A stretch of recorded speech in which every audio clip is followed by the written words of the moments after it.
মৌলভীবাজার জেলার মোট জনসংখ্যায় অবিবাহিতদের মধ্যে নারীর চেয়ে পুরুষের সংখ্যাই বেশি। মৌলভীবাজার জেলার জনশুমারি ও গৃহগণনা ২০২২-এর প্রতিবেদন থেকে এই তথ্য জানা গেছে। গত ২৭ জুন দুপুরে জেলা প্রশাসক ডক্টর উর্মি বিনতে সালামের উপস্থিতিতে এই প্রতিবেদন প্রকাশ করা হয়। প্রতিবেদনে জানানো হয়, মৌলভীবাজারে মোট জনসংখ্যায় অবিবাহিতদের মধ্যে পুরুষ রয়েছেন ৪৪.৫%, বিপরীতে অবিবাহিত নারী রয়েছেন ২৯.৩০%।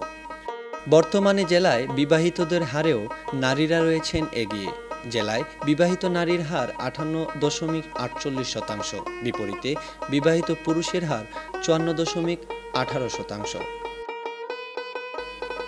জনশুমারির প্রতিবেদনের তথ্য অনুযায়ী মৌলভীবাজার জেলায় মোট জনসংখ্যা ২১,২৩,৪৪ জন। এর মধ্যে নারী ১১,০২,৬১৭ জন এবং পুরুষ ১০,২০,৭৩২ জন। পুরুষের হার ৪৮.০৭% এবং নারীর হার ৫১.৯৩%। অর্থাৎ পুরুষের চেয়ে নারীর সংখ্যা জেলায় ৮১,৮৮৫ বা ৩.৮৬% বেশি। প্রতিবেদনের তথ্য অনুযায়ী মৌলভীবাজারে মোট জনসংখ্যার মধ্যে শহরে বসবাস করেন ২,৯৭,১৯০ জন এবং গ্রামে বসবাস করেন ১৮,২৬,২৫৭ জন।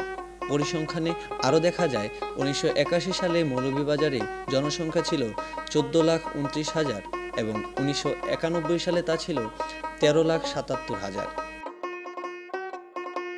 জনশুমারি ও গৃহগণনা ২০২২-এর প্রতিবেদনটি প্রকাশ করে জেলা পরিসংখ্যান কার্যালয়।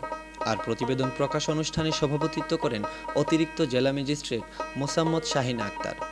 এতে প্রধান অতিথি হিসেবে উপস্থিত ছিলেন জেলা প্রশাসক ডক্টর উর্মি বিনতে সালাম। অনুষ্ঠানটি সঞ্চালনা করেন জেলা শিশু বিষয়ক কর্মকর্তা জসিম উদ্দিন মাসুদের সঞ্চালনায়। অনুষ্ঠানের স্বাগত বক্তব্যে জেলার জনশুমারি ও খানার পরিসংখ্যান তুলে ধরেন জেলা পরিসংখ্যান কার্যালয়ের উপপরিচালক সৌরভ পাল মিঠুন।